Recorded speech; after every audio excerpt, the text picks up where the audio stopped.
Muchas gracias, doctora Marcela. Antes de empezar, y buenas tardes a todos, por supuesto. Pero antes de todo, antes de empezar esta charla sobre la cirugía mínimamente invasiva, tengo que excusarme, que mi español es muy limitado. Entonces, disculpe, lo siento, y puede ser que sea algunos de vosotros que van a ayudarme durante esta hora. ¿Podemos quitar un poquito de luz? Sí. Antes de todo, la verdad es que tengo que decir que estoy muy orgulloso de ser aquí en Madrid. Me gusta mucho este país, no únicamente en Madrid. Fui varias veces en Madrid, pero he trabajado también en Barcelona. Y por eso también que no me han aprendido el castellano justo los catalanes. Bueno, no queremos hacer polémica sobre el tema. Y también tengo tal vez un poquito acento de cubano, lo siento otra vez, porque he trabajado también en Cuba. Yo cuando me llamaron para hacer esta conferencia, me pusieron una conferencia sobre el láser. Y al final, hace como dos semanas antes de hoy, he visto que han cambiado el título. Entonces he llamado a las personas que me han preguntado de hacer esta charla. He visto que tenía que hablar de cirugía mínimamente invasiva. Y de verdad, yo soy cirujano oral y mayormente sobre el tema, decimos, de los implantes. Hago implantes y puso mi primer implante hace 34 años. Y bueno, por supuesto, utilizando varios sistemas de implantes, varias técnicas, y desde cuando I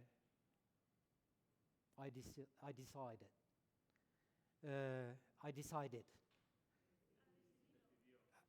He decidido de comprarme un láser, fue en 2000. El láser ha cambiado todo, pero lo que quería explicar hoy es que no es el láser como máquina, es el láser como técnica, el láser como filosofía. Entonces, cuando hablo de mínimamente invasivo, es claro que el láser es una máquina muy precisa.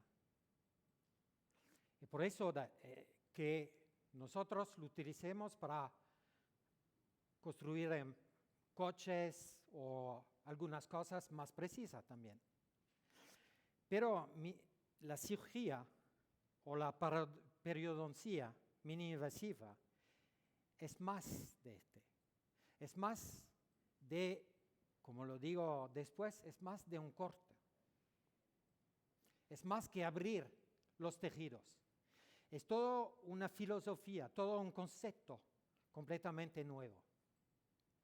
Y eso quería decirlo antes de hablar de los varios protocolos que utilizamos también en periodoncia o implantología. Pero, y antes de comentar todo es que la cirugía mini-invasiva, ella que nosotros hablamos de flapless en inglés o sin colgajo en español. Sin colgajo, mi cirugía en mi clínica representa hoy más de 90%.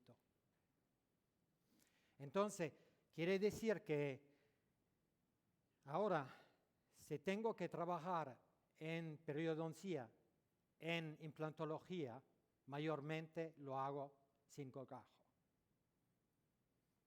Bueno, antes de todo, si usted pasan por Niza, mi clínica no es ¿eh? Bueno, puede ser después de Madrid, pero es aquí. Eso es muy conocido, es entre Niza, por acá, y Cannes, acá, ¿no? Y por ustedes que tienen un barco a vela, por ejemplo, puede llegar aquí y es 1 minuto caminando. Y son todos bienvenidos en mi clínica. Son varios vistos de la clínica. Bueno, pasamos este. Si ustedes buscan en el diccionario médico por cirugía mínimamente, perdón, lo siento, pero el italiano es mi segunda idioma, invasiva, conocido as MIS. Who knows MIS? ¿Quién conoce MIS?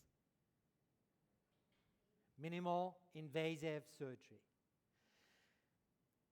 La MIS he utilizado en varios campos médicos, mayormente de cirugía. Pero si usted buscan la definición, ¿ustedes creen que la definición de mini-invasiva es únicamente en corto? ¿Abrir o no abrir? No, es más de mucho más.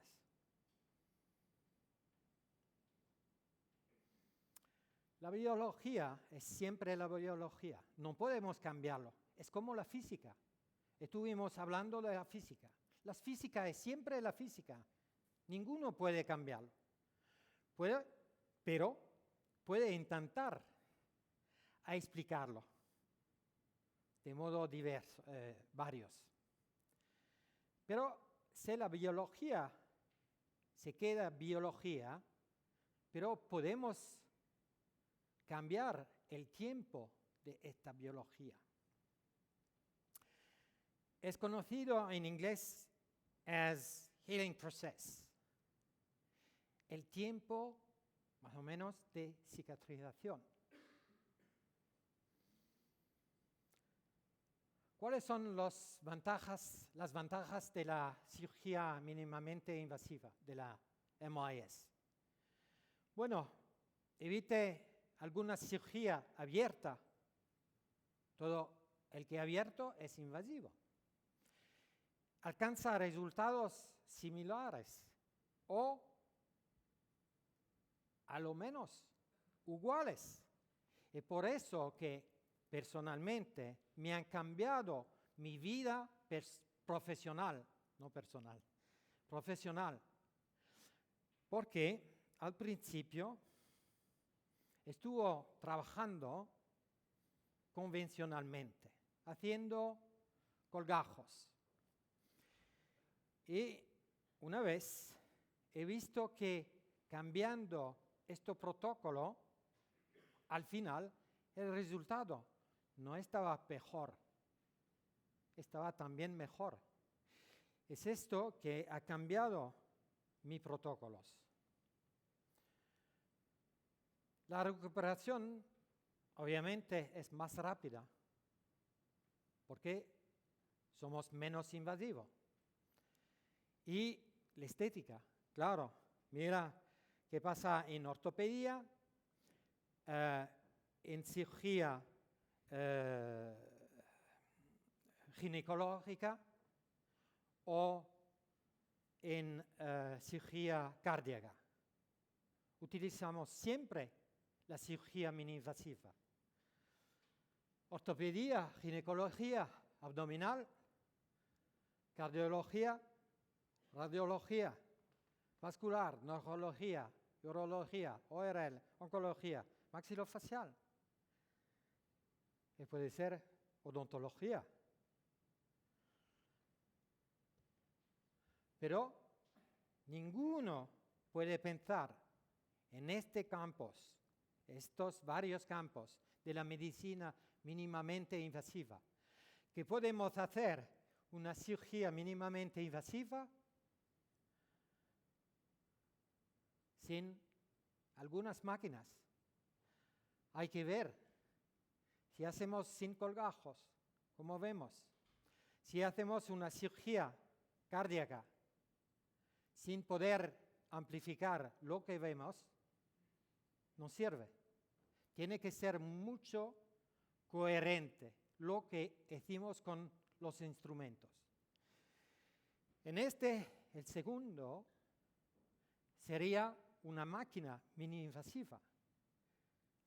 ¿Cuál es la mejor máquina mini-invasiva que tenemos? El láser. Pero no solo. Los láser en medicina, como lo hemos visto, también en medicina minimalmente invasiva, tenemos muchos largos de onda que podemos utilizar en varios campos de la medicina, que son utilizados en medicina, en cirugía. Pero en odontostomatología podemos utilizar varios largos de onda. Pero hay una cosa, y también cuando ustedes miran el mercado, porque el problema mayormente, hablando del láser, el problema mayor es la confusión. ¿Por qué la confusión? Mira, he puesto únicamente sobre esta diapositiva únicamente láser de odontostomatología, únicamente. Y no todos. Bueno, son varios, con varios largos de onda y también con varios tecnología, ingeniería, que cambia todo. Antes con la doctora Marcela estuvimos hablando de Herbiomiag, pero hay Herbiomiag de una marca, hay Herbiomiag de otra marca. Y son diferentes. Es claro, nosotros también estamos confusos. Me voy a contar una cosa. Cuando he decidido de comprar un láser, fueron 2 casas de láser que venía en mi clínica para venderme. Cada uno diciendo, mira, mi láser es el mejor.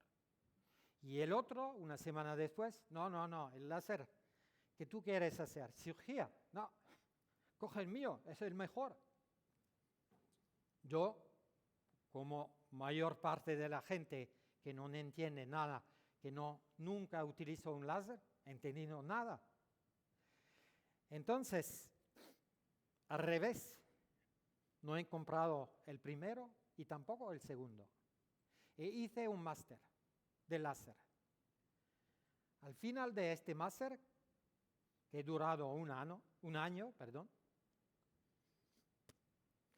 la física estaba lejos en el colegio y encontré muchas dificultades para entender la física. Entonces, al final de este año, decido de hacer otro más. Al final hice 4 másteres de láser únicamente. Bueno, algunos de vosotros dijeron, no, es un poquito tonto el francés. Sí, puede ser. Al final me fui para Estados Unidos y hice un posgraduado en láser también. Y empecé a entender un poquito más del láser. Y yo creo que todavía hoy como hoy,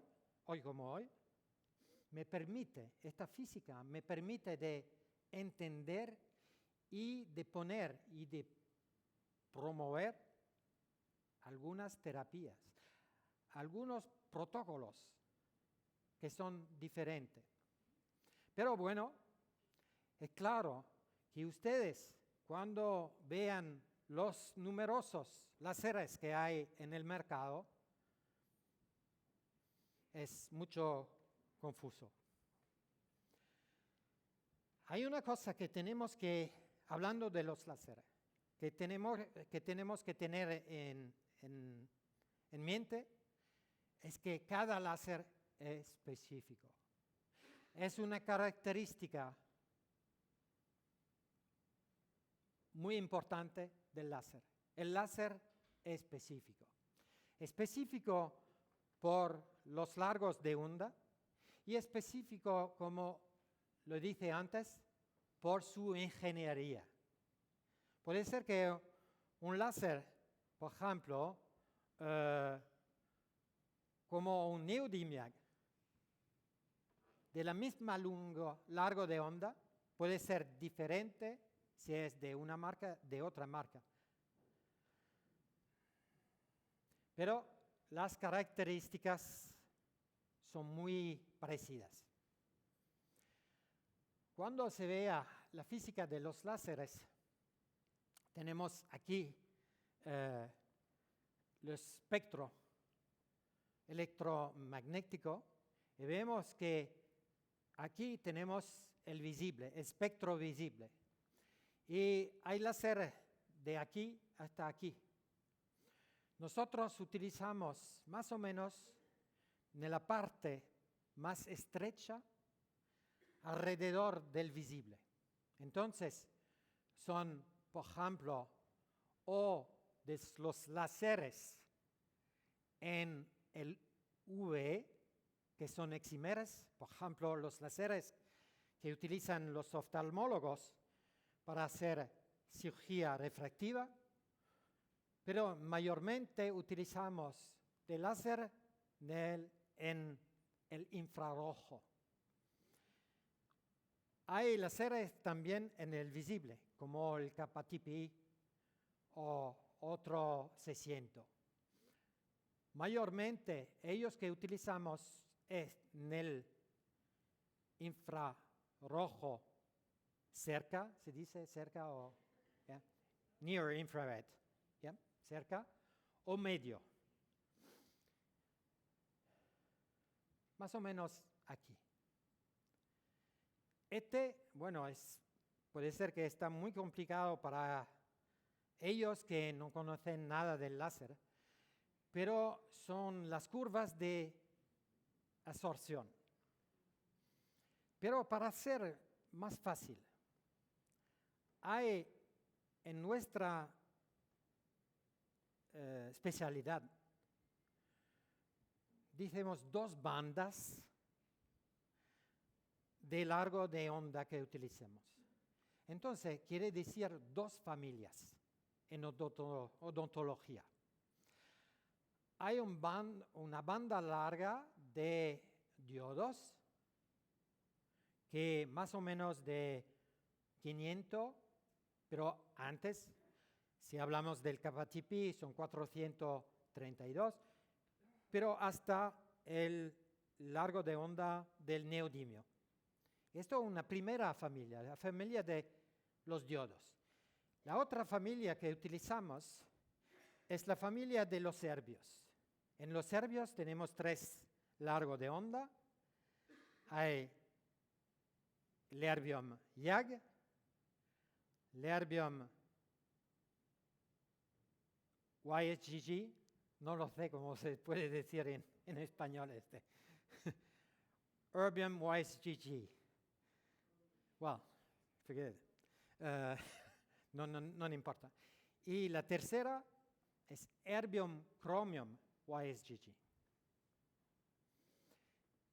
Estas 2 familias son muy importantes porque la primera tiene una absorción sobre la melanina, sobre los vasculares, sobre todo que es negro. La segunda, hay una absorción en 2 cosas que nosotros llamamos cromóforos. que es agua, el primo cromóforo, y el segundo, hidroxiapatita. Y son los picos de absorción que hay por el agua, el hidroxiapatita. Es claro que es un láser muy electivo para nuestra especialidad. Es claro, hidroxiapatita le encontramos en el hueso, le encontramos en los dientes, y agua, tenemos en todo agua en los tejidos blandos. Y por primero, quiere decir que también con la familia de los serbios podemos cortar, vaporizar tejidos duros por la culpa de la hidroxiapatita y del agua, porque hay agua en el hueso, hay agua en los dientes, pero también los tejidos blandos.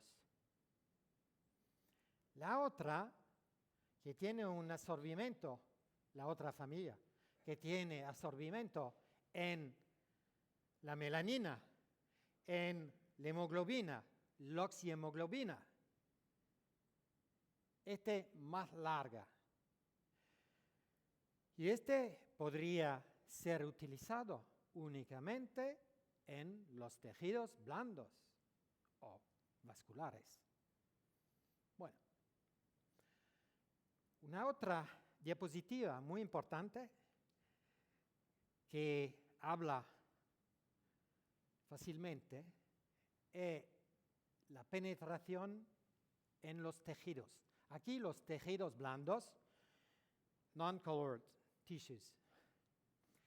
Tenemos dos familias. La familia de los serbios con Weisgg y la otra, Lerbium-Yag. Una constatación, por primero, hay que ver que Weisgg tiene una profundidad de absorción que 4 veces el de Lerbium-Yag. Si tenemos la segunda familia con diodos neodymium, es un cristal, es un poquito más difícil, pero es un cristal, pero podemos encontrar también diodos con el mismo largo de onda. Quiere decir, pueden, cuidado a si ustedes quieren comprarse un láser de 1064 y que el comercial dice es un neodimio, no. Si es pequeño así, no es un neodimio. Un neodimio es una máquina grosa, Marcela, que pesa mucho. Pero pueden hacer un diodo de 1064. La diferencia es que no puede hacer la misma cosa. Si no, ¿qué pasa? Todos compran un diodo que cuesta 10 veces menos. Pero es que esta familia tiene una profundidad de absorción que es más importante de la otra familia. ¿Ves? 1000 veces más, hasta 1400 más veces que la familia de los serbios. Y quiere decir, o quiere mostrar algo, que se vea, estos láseres son láser superficiales y estos son láser de profundidad. Bueno, tiene en mente. En todas las formas, los láseres, ¿de cuál láser hablamos? De cualquier láser hablamos, tiene siempre esta interacción. Siempre. Quiere decir, son las mayores. Es más complicado de pero un láser viene transmitido, absorbido, scattering, con dispersión o reflejo. la característica física más importante es la dispersión. Pero para poner las cosas un poquito más simple, he puesto algunas diapositivas mostrando los varios aspectos ¿sí? Físicos de estos. Y del más importante, en este caso, al menor. Cuando he visto algunos de vosotros antes, ¿no? Que hacen endodoncia. En la endodoncia, la energía del láser, porque siempre, si ustedes trabajan un día con el láser, hay que pensar completamente diferente. Hay que pensar únicamente en términos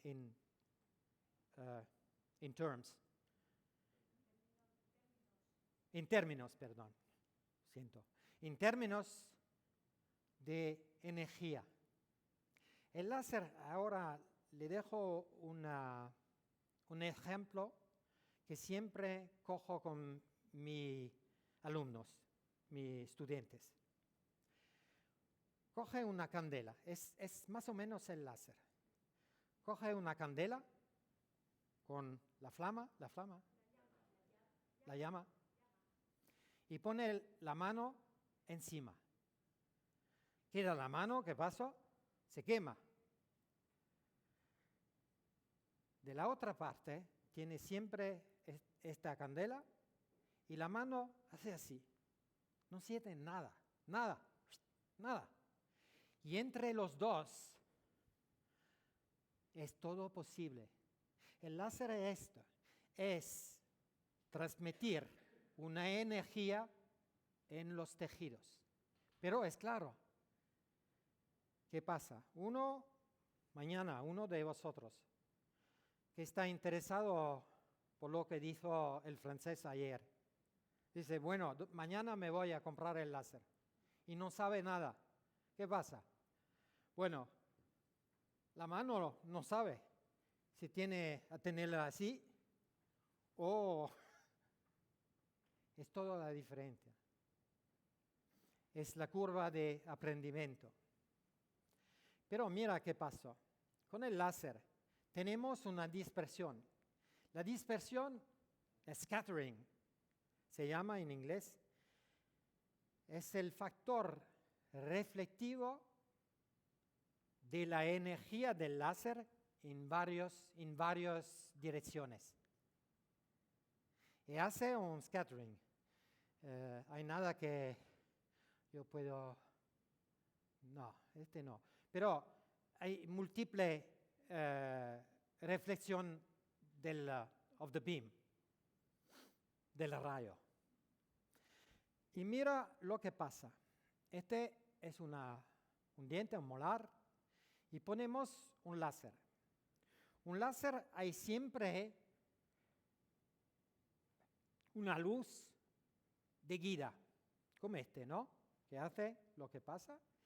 Y después hay el láser, que tiene toda la energía. Mira lo que pasa. Ahora es la luz y ahora es láser. ¿Ve lo que pasa? Es dispersión de la energía del láser en todo el aspecto tridimensional del diente. ¿Qué pasó? Un molar. ¿Cuántos canales tenemos en un molar? Más o menos. 3, 4. ¿Ustedes creen que se limitan a este? No. Ellos que son expertos en odontología, saben que es más complicado de este.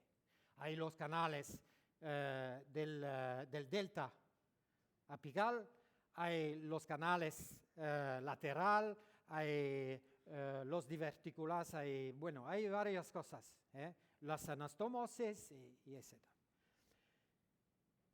¿Quién que cree hoy que con una cosa rotativa puede irse en la anastomosis? Ninguno. o un canal lateral. Muy poco. Pero la luz lo puede. Es la diferencia mayor. Y por eso que seguramente en futuro próximo es una de las implicaciones en odontología que no podemos pasarse. Tendremos que utilizar. Hay únicamente la luz. No sé, es un pecado que no tengo únicamente una luz verde. Pero si yo tendría un láser rojo, el láser rojo pasa a través de mi dedo. Es lo que pasa cuando hacemos en los hospitales para saber la oxigenación del hemoglobina, oxihemoglobina o hemoglobina. Pero una luz verde no pasa. Mira, ¿es mi luz? ¿No? ¿Por qué? Porque el rojo es absorbido, tiene absorción. Este verde no, en este. Por eso es muy específico. En endodoncia. Endodoncia con otro láser. Aquí tenemos el yodo y aquí tenemos un herbio. Mira, podemos sacar con un efecto fotoacústico. Después es más complicado, porque con láser tenemos dos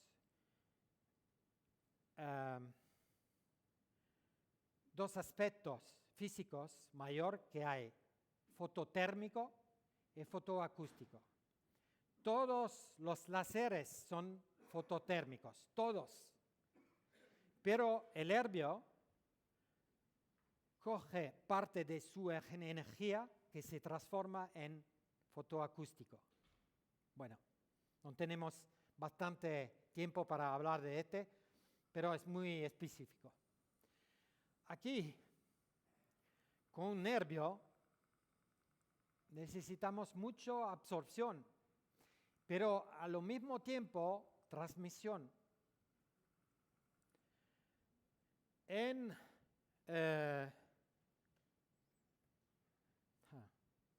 Como dicen aquí, blanqueamiento de los dientes. Blanqueamiento. Por el blanqueamiento utilizamos diodos, por ejemplo. No importa cuál es el largo de onda. Pero necesitamos mucha absorción. Un poquito, pero un poquito menos de dispersión, transmisión y muy poco de reflexión. En terapia del dolor necesitamos mucha dispersión y al mismo tiempo absorción.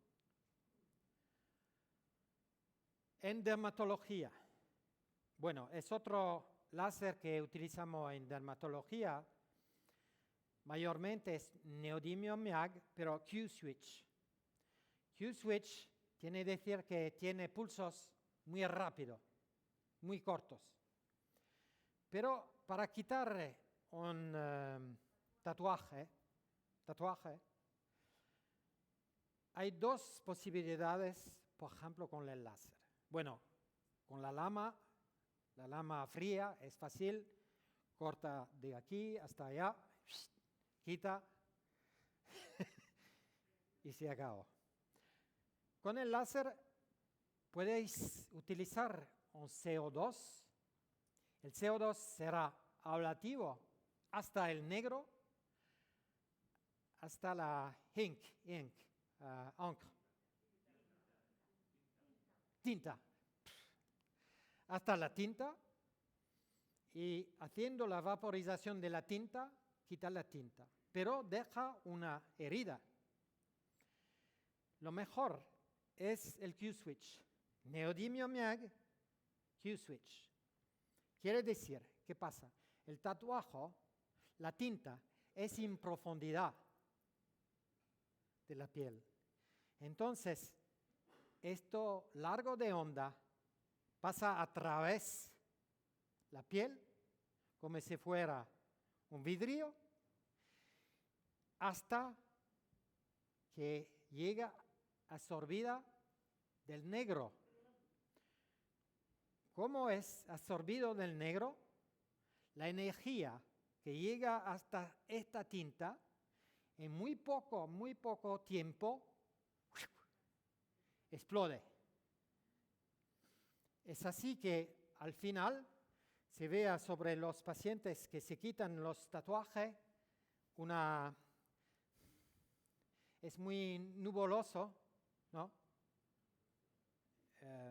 Como una nube, ¿no? Nuboso. Bueno.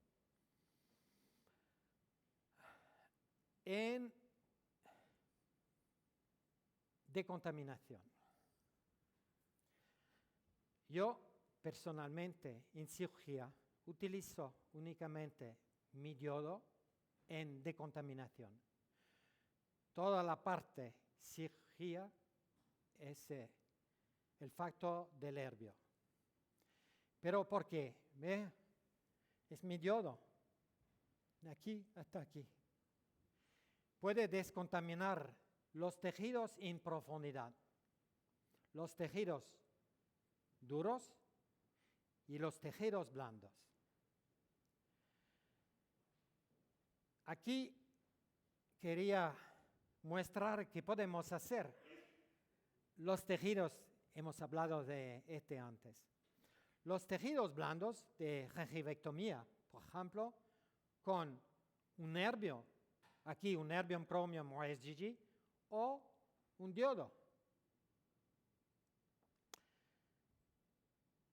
Los factores físicos son completamente diferentes, pero los dos permiten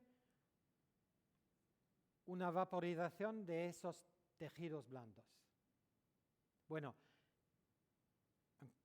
otra vez, no tenemos bastante tiempo para irse más en profundidad del tema. Otra cosa muy importante de esta descontaminación alveolar, podemos utilizar de nuevo un nervium aquí, por su efecto fotoacústico, y si lo mira bien, se ve aquí los tejidos de granulación.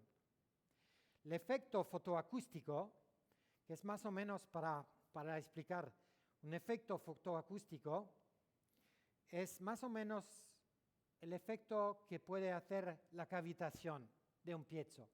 Tac, tac, tac.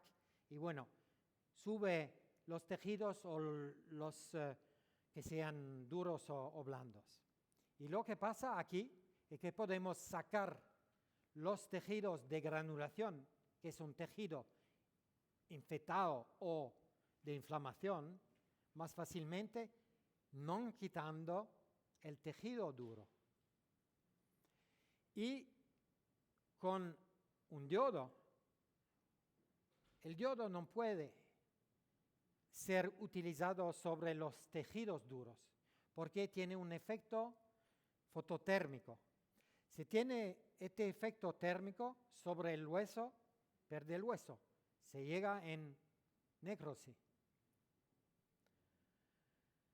Bueno, fue un caso que hice en 2003. No.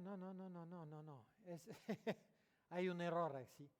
Es en 1900. Bueno, ¿quién conoce el Whitman's Lab? ¿Ninguno? No lo creo. Bueno, todos. Bueno, yo salí de la universidad en 1983. En 1993 empezó la cirugía mínimamente invasiva, porque fue un caso que hizo con la universidad. Yo allá, no en 74, en 83 tenía que hacerlo en mi clínica, en la universidad. Y enseguida cambié todo. Ninguna vez he abierto de nuevo con un Whitman Modified TEP otra vez. Trabajando a ciego, a ciego, a ciego, a ciego, a ciega. Y ahora, lo que hice en 2004, sin abrir. La cosa que hemos hablado antes, si yo puedo hacer a lo mejor con los mismos resultados, o puede ser mejor, ¿por qué abrir? ¿Por qué hacer, por ejemplo, un Whitman Modified TEP? No tiene razón. Pero allá lo hice con el láser. Hay varios protocolos a donde podemos utilizar el láser mínimamente invasivo. Con que sean de la cirugía del labio, que sea de gingivectomía, que sea de descubrimiento de los implantes, la segunda fase del implante, que sea de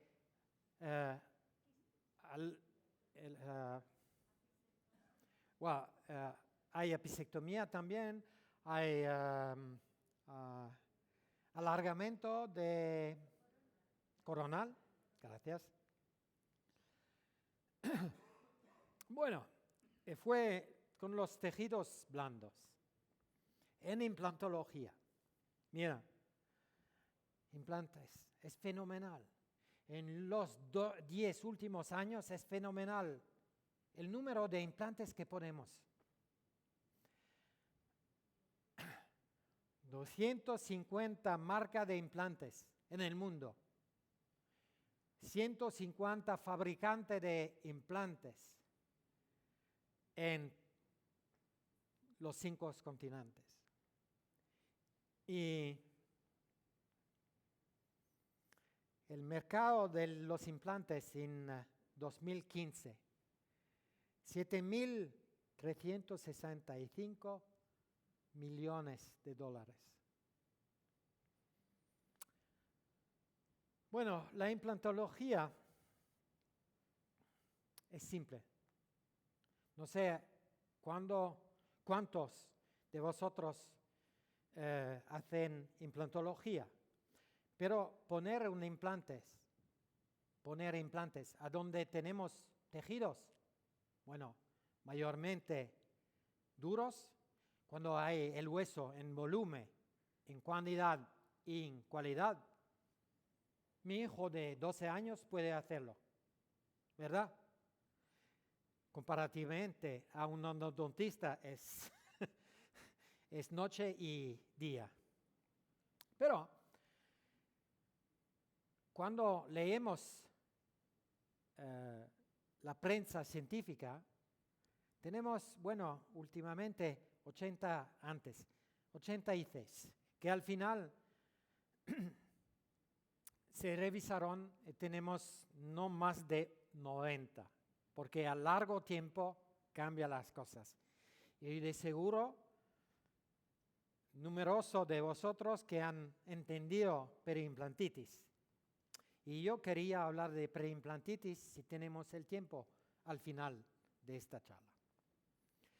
Y bueno, han descubierto que en long-term implant issues tenemos 10% de periimplantitis. Si tenemos 10% de periimplantitis, es claro que no tenemos nunca 96, pero más 90. Pero bueno, el resultado es honorable. Son varias imágenes de la cirugía que hice por años en estomatología, en maxilofacial, haciendo injerto con bloque, utilizando biomateriales, haciendo sinus lifts. Y la pregunta, otra vez, ¿podemos evitar este? Perdón, es mi culpa.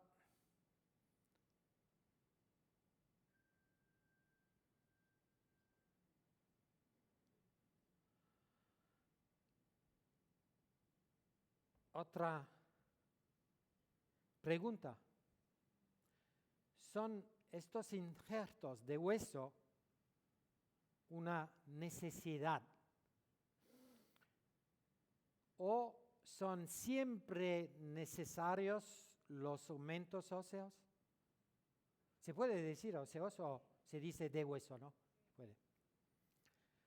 Bueno, yo creo que he trabajado por más o menos 40 años, bueno, menos de eso, 35, pensando así, que cuando no tenemos hueso tenemos que hacer colgajos. Bueno, tal vez sí, es la verdad. Si usted te falta verticalmente, por ejemplo, en la mandíbula, vertical, en los molares, falta vertical el hueso, tendremos que poner un injerto. Si falta la cortical, vestibular o bucal del hueso maxilar, tendremos que poner un injerto. Pero hay muchas más cirugías que necesitan colgajos. ¿Por qué? Y es eso que quería comentar. Bueno, algunas cirugías son estupendas. ¿Quién que conoce Curie, Fuad Curie? No sé si ustedes han conocido a Fuad Curie. Fuad Curie es un cirujano famoso en estomatología en Alemania y hizo esta box technique. Es para crear una caja y aumentar el hueso que falta. O hacer injertos de cortical bucal. Bueno, estupendo. Personalmente, yo fui, no me acuerdo, I was teach. He aprendido de hacer estas cosas de maxilofacial. Y un cirujano, ustedes que creen que le gusta hacer cirugía maxilofacial o que le gusta hacer una cosa sin abrir, un flapless, sin colgajo. No. A mí me gusta hacer un Le Fort 1, Le Fort 2, Obvigazer, sinus lifts. Me gusta mucho. Pero tenemos que pensar a los pacientes. ¿Ustedes creen que le gusta mucho al paciente un Le Fort 1, un Obvigazer, abrir el seno maxilar? No. Si podemos hacer menos, es mejor. Bueno, ¿y el tiempo? El tiempo es tremendo, porque todos aquí en España, como en Francia, como en Alemania, como en UK, los pacientes que quieren implantes, ¿sabe que lo que preguntan? Sí, yo quiero este, pero yo quería verlo mañana, yesterday, ayer, ¿no? Aquí en España lo mismo, ¿no? Imposible. Mira el caso es bonito, 2 años y medio. 2 años y medio. Bueno, en implantología, la problemática, ¿cuál es? Falta de hueso. Bueno, sabemos que depende de la cualidad de los tejidos blandos, que depende de otros argumentos, pero el mayor falta de hueso en volumen, después en cualidad, pero volumen. Si no hay volumen, no puede hacer nada. Las soluciones en implantología por corregir esta falta de hueso son varios. GBR, ¿cómo se dice en español? No sé, ROG en francés. Sí, regeneración ósea guiada, ok. This is GBR. Injerto de hueso, que sea de bloque, que sea particulado, que sea de sustituido aloplástico, de tipo beta-TCP. No sé si me he confundido en las palabras, pero distracción de hueso o expansión, expansión de hueso. Eso es. Porque los primeros tres llegan todos a invasividad. Claro, ¿quién quiere un injerto de hueso de bloque sin abrir? O GBA sin abrir. Morbididad, tiempo y ninguno de estas tres soluciones es predictible. Ninguna, es imposible. Comparativamente a la expansión de hueso. ¿Cómo llegó a este? Fue en Marruecos, en una conferencia internacional en Marruecos, en Marrakech.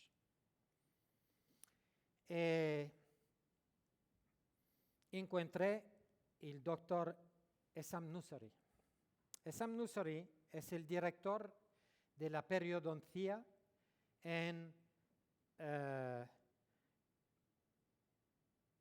USC, University of South California, Los Ángeles. Estaba el más joven médico en Estados Unidos para acoger esta plaza. Ha publicado varias veces en periódicos científicos. Esta es una de su publicación. Y esta es la conclusión. Bueno, la pregunta está, ¿son los xenograft, no sé cómo se llama en español, lo siento para... Ok. Xenograft quiere decir que son injertos que llegan de bovine, chip, tipos varios que no son humanos. Son seguros. ¿Qué pasa con los allografts? Allografts es la especie la misma. Por los humanos. Para los monkeys, no me acuerdo. Bueno, lo mismo. Bueno, la conclusión de su review ha mostrado que los injertos derivados del bovino tienen un riesgo de BSE, unos BSE. ¿Conoce el BSE? Bovine sponges encephalopathia. Creutzfeldt-Jakob. You've heard about this. Sentido ¿no? Hay un riesgo. No lo digo yo, lo dice él. No solo él, porque es un review. Quiere decir, son múltiples. Otros en ortopedia. La conclusión de no han encontrado o observado una transmisión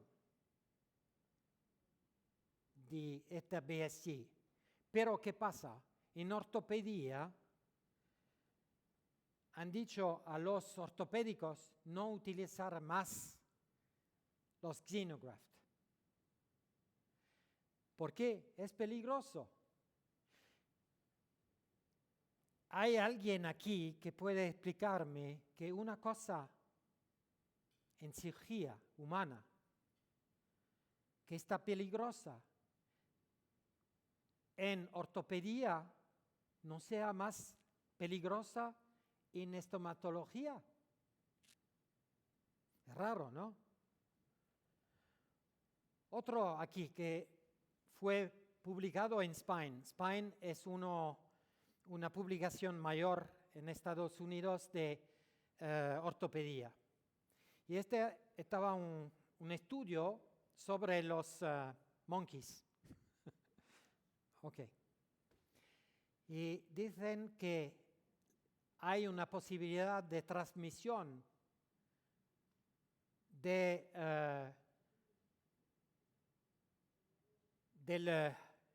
HIV, que es IV con los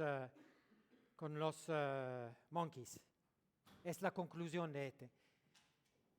El SIV, que es lo mismo del HIV to the human, puede ser transmitido durante protocolos de cirugía. En otra revista de ortopedia dicen que sobre el humano, sobre el homo, con un injerto, allografts. Bueno, ¿qué es? Es hueso de cadáver. Lo mayor que utilizamos nosotros en España, en Francia, en Alemania. Allograft es un hueso de cadáver. Y hay un riesgo cuando sea un colgajo masivo, quiere decir en ortopedia, un bloque de un fémur largo. Hay un riesgo de 12%. Y cuando se trata de un non-invasive es un colgajo más pequeño. Por ejemplo, en estomatología maxilofacial, que son más pequeños. Bueno, el riesgo de transmisión es de 0.7, casi 1%. ¿Qué pasa en medicina? En medicina, cuando hay un riesgo, se suspende, ¿no? ¿Suspende? ¿Vale?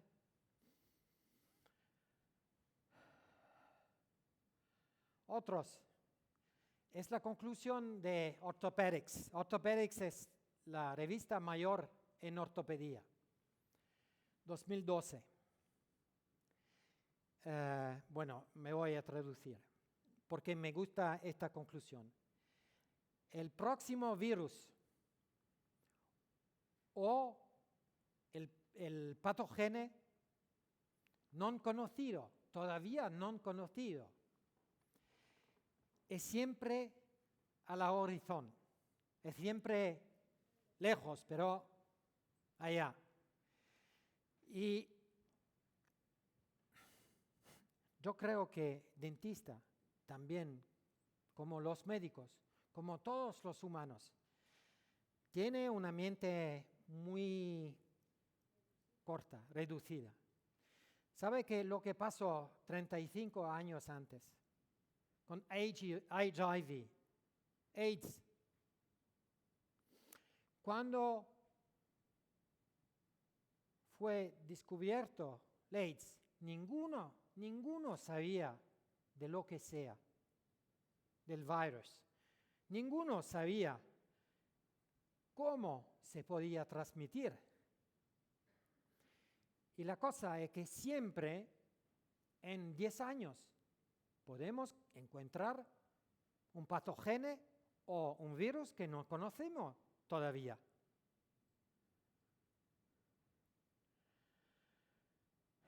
Otra revista de ortopedia diciendo que el gold standard el estándar de oro, no sé si se dice así, es siempre el autogene, el hueso autogénico. Y tiene problema con xenograft y allografts, siempre por culpa de transmisión o regresión. Son parte de los estudios, son parte de estas revistas que he leído en el pasado que me han hecho cambiar las cosas.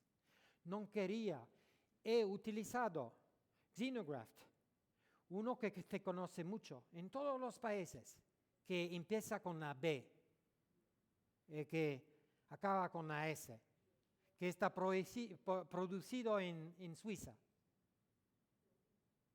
que cuesta 200, más o menos, 200 euros un gramo bovino.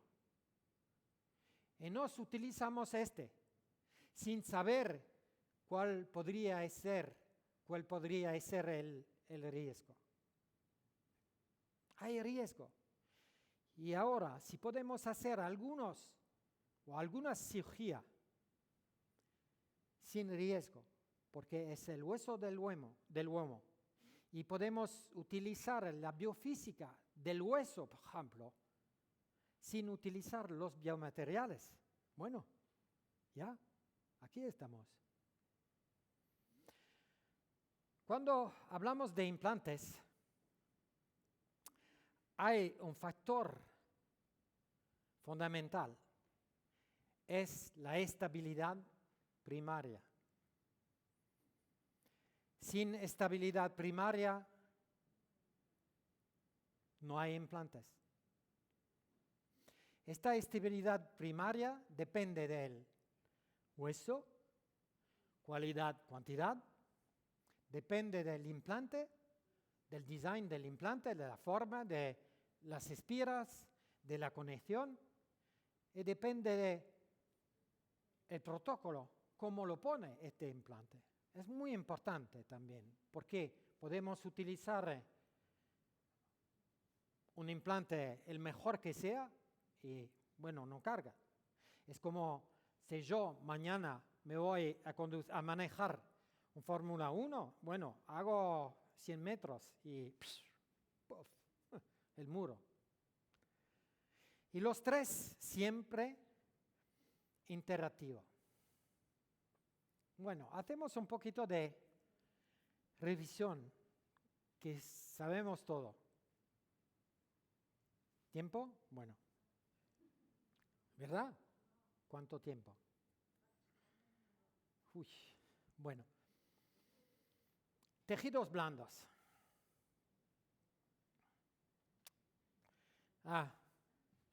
¿Quién sabe qué es ese?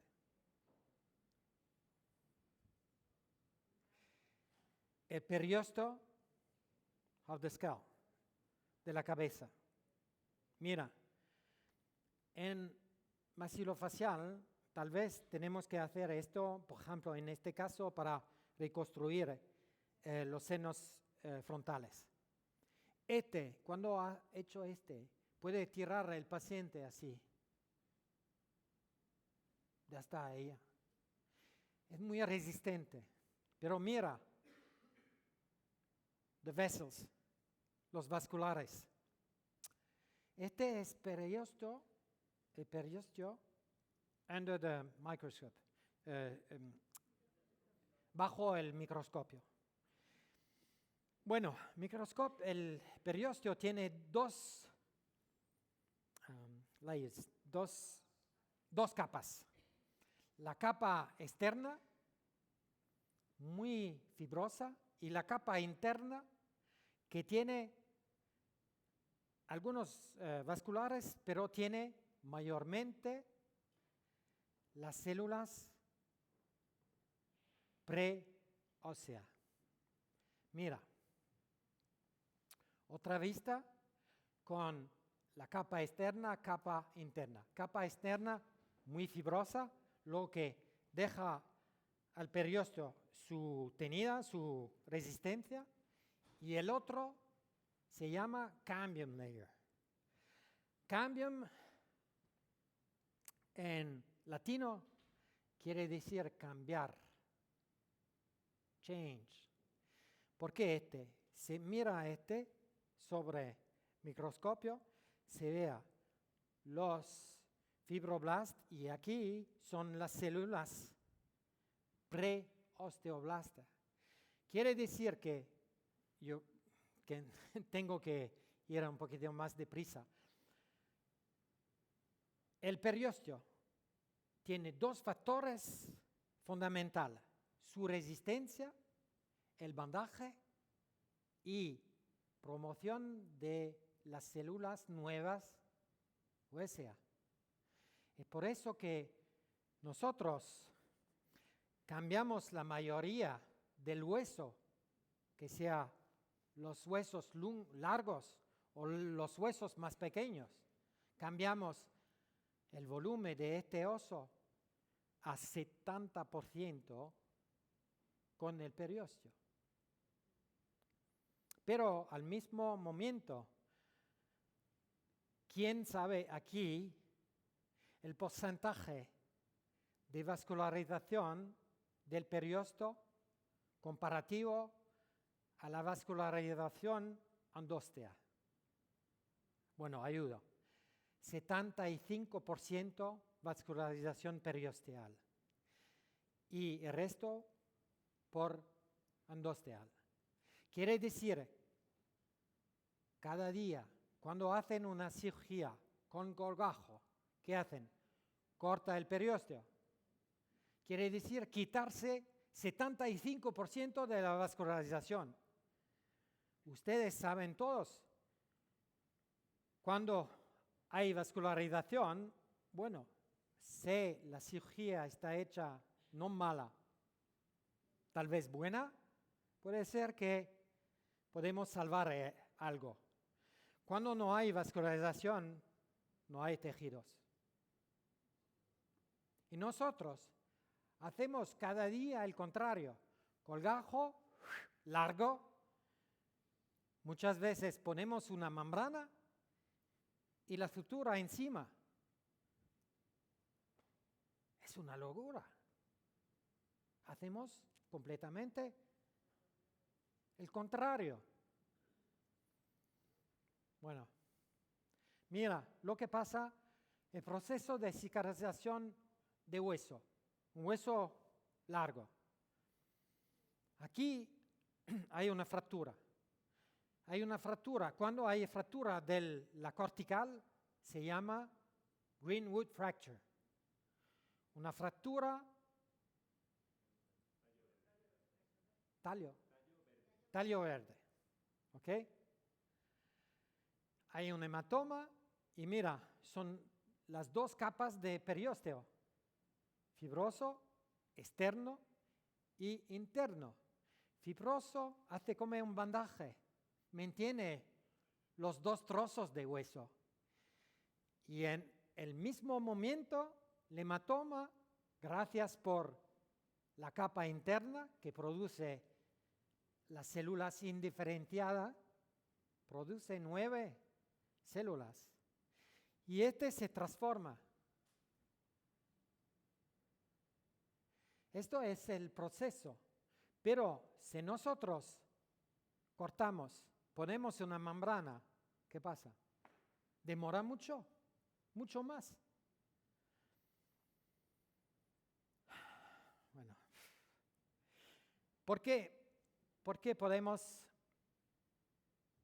pensar diversamente? Porque aquí es un trozo de hueso. El hueso contiene el periósteo y después contiene el hueso cortical.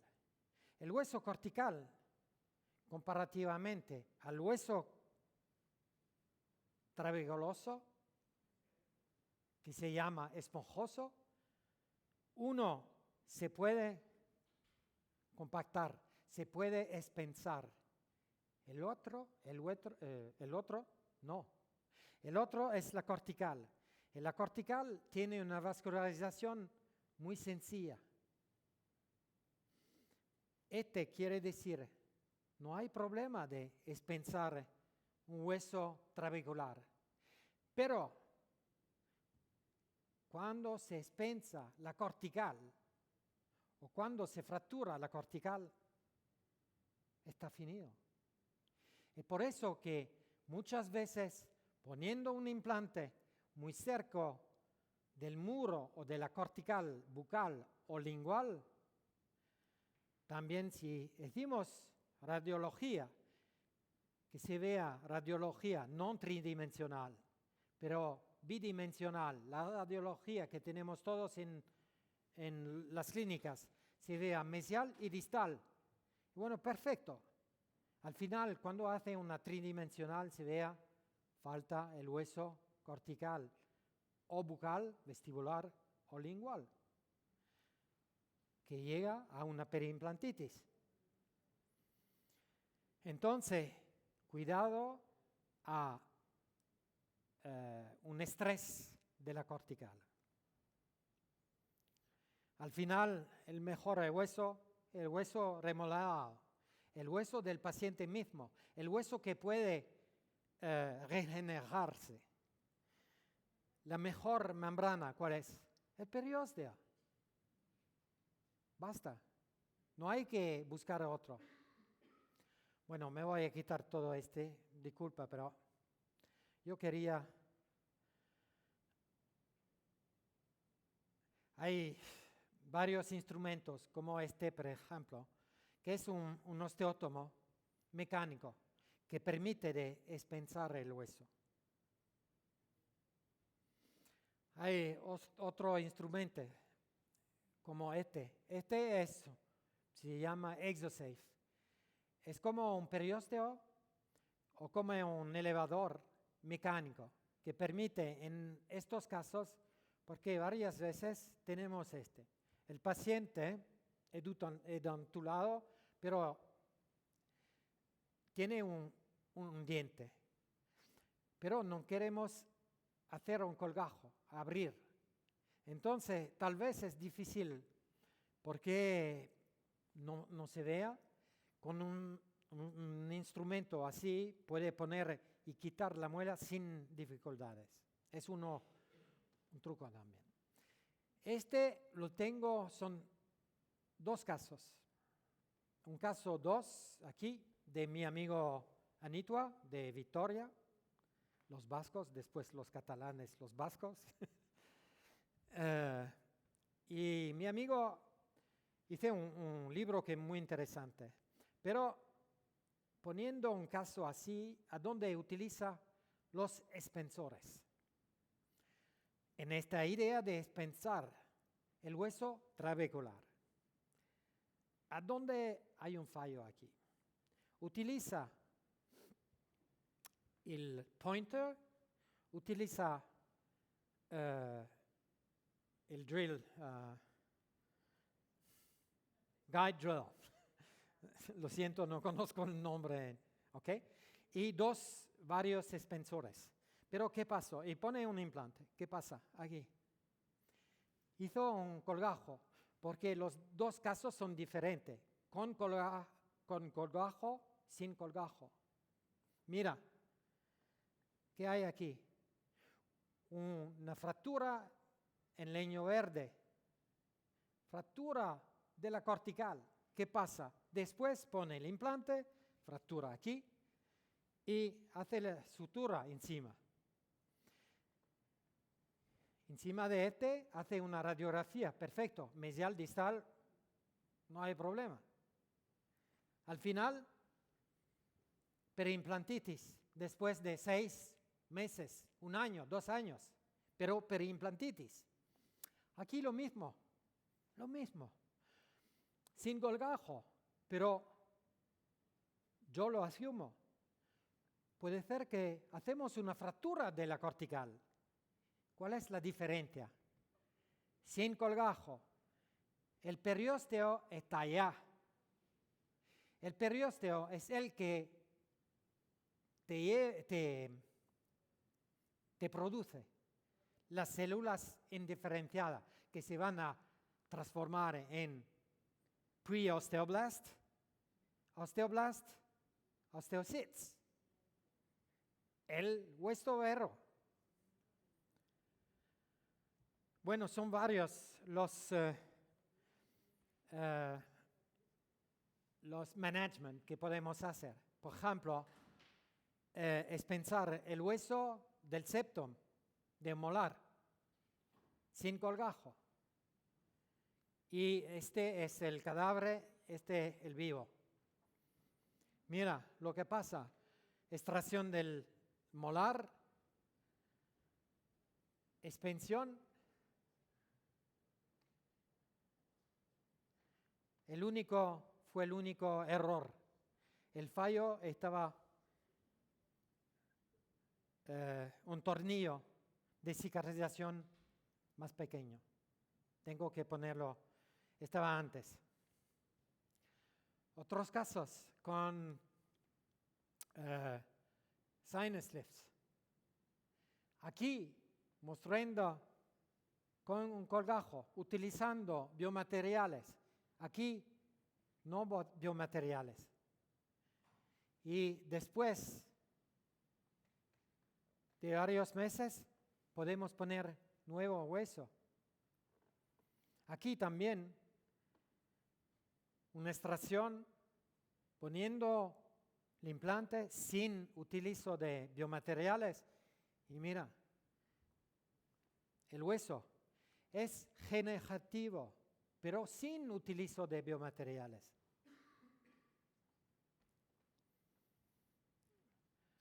El proceso es este, poner un implante y en el mismo momento poner en los tornillos de cicatrización. Aquí, en sitio nativo o post-extractivo. Lo que pasó al principio, yo tenía únicamente tornillos de cicatrización con diámetro máximo de 6 milímetros. Entonces, aquí, por ejemplo, he quitado el primo molar, un 6. Bueno, poniendo el implante, extrayendo, haciendo la decontaminación del socket, del alveolo con el láser, con los dos láseres, dos largos de onda, poniendo implantes con expansión, pero el problema es que necesito cerrar, necesito evitar la competición celular entre las células del epitelio con las células óseas. Sabemos que las células preóseas se multiplican 3 veces menos de las células de la línea epitelial. Poniendo el hueso, expansión, y cuando al principio no tenía, ahora tengo tornillos de herida, de cicatrización, perdón, que son más largos, 7 o 8. 8 está bien para un molar. Entonces, con este tornillos más largo, más ancho, puedo cerrar. Pero antes estaba el problema. Mi problema estaba cerrar este. Y por eso que, haciendo así, pongo el implante y hago la fractura del techo. Haciendo la fractura del techo, y aquí se vea que hago un, se dice, un colgajo de espesor parcial. Quiere decir que dejo mi periósteo, hago el colgajo de espesor parcial y fracturo en 3 lugares, aquí, aquí y aquí. Y haciendo el techo de mi cerradura. Marcela, tengo que... Ok, bueno. Es un pecado porque tengo todos los Casos clínicos con láseres, aquí también, a donde podemos ver cómo puedo crear, regenerar el hueso sin utilizar biomateriales.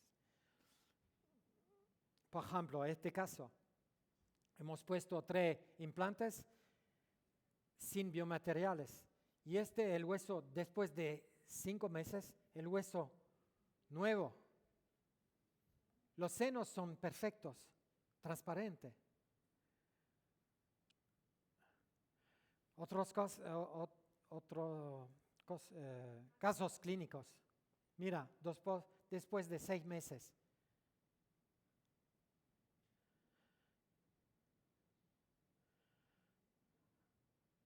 Lo que hace la preparación del hueso con tornillos y fresa y la preparación con láseres.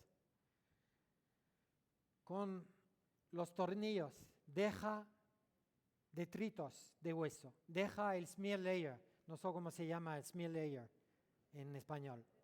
Deja el smear layer del hueso, como en endodoncia. En endodoncia utiliza las cosas manuales y deja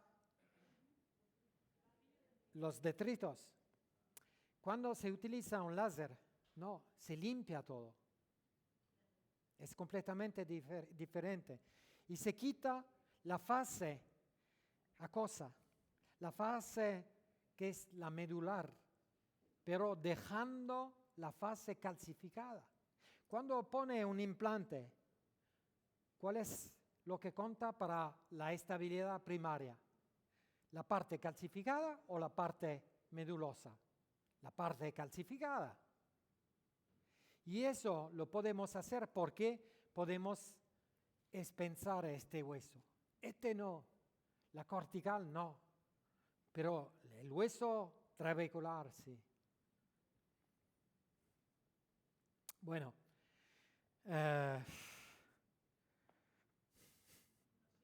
sí, lo siento. He hablado demasiado o no me dejaste bastante tiempo.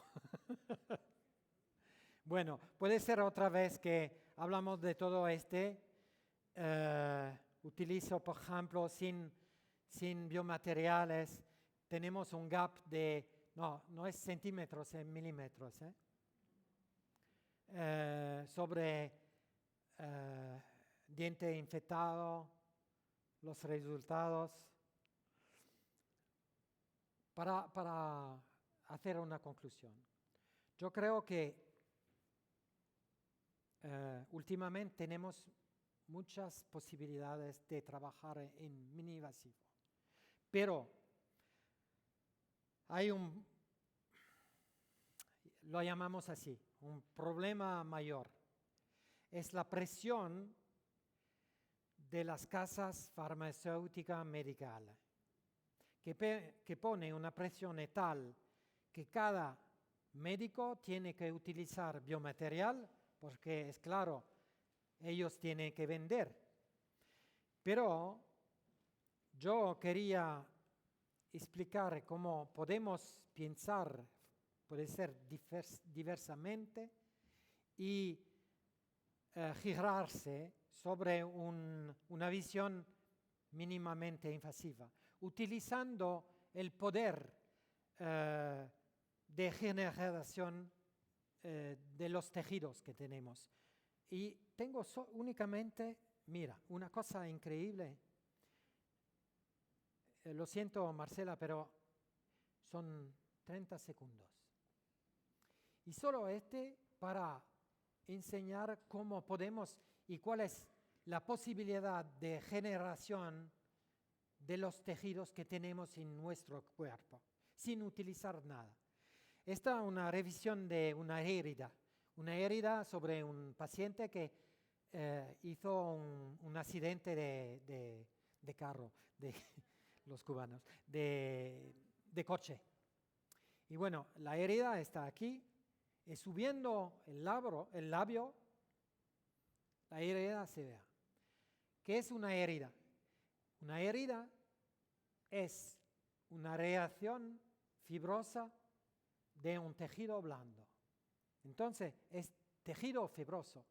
La idea es de quitar este tejido fibroso y dejar el poder de generación de los tejidos con creeping attachment, se dice en inglés, que las células se migran y se van a cerrar. Mira lo que pasó. Quitemos este con el láser y este es la biopsia, el trozo quitado del paciente. El paciente es este, quitando la clínica. Mira, son las glándulas accesorias que se vea. Aquí no sé quién sabe qué es eso. Este impuente. Bajo de las células accesorias, salivarias accesorias. Bueno, hay el músculo y abajo de este es la arterio labial, 2 milímetros de diámetro. Si hace este con una lama fría, corta, porque sus dedos no pueden hacer la diferencia entre un vaso o un músculo o algo. El láser sí.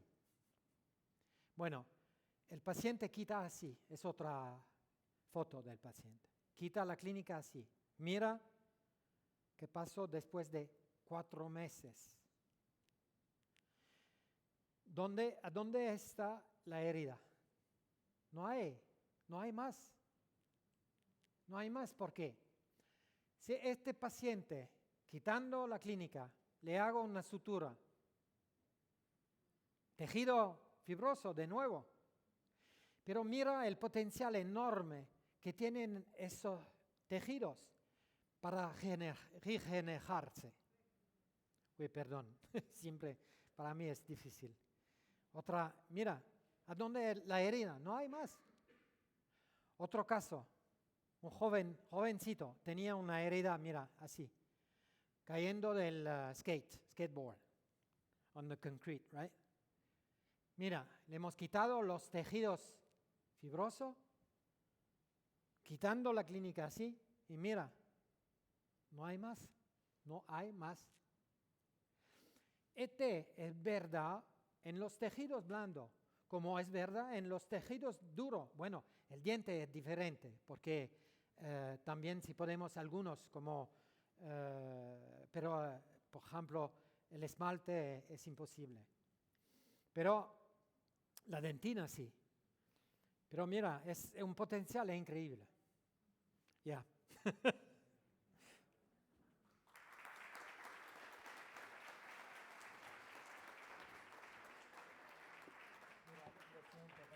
Es demasiado corto, ¿eh?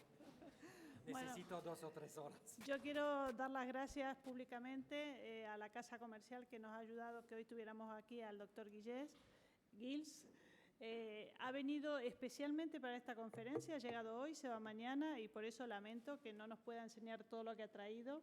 Agradezco absolutamente toda tu transparencia, tu experiencia y yo creo que todos nos vamos con esa sensación de volver a revisar lo que estamos haciendo, de pensar en otras tecnologías o en herramientas como puede ser la ayuda del láser, la bioestimulación, la decontaminación y todo lo que nos ha enseñado.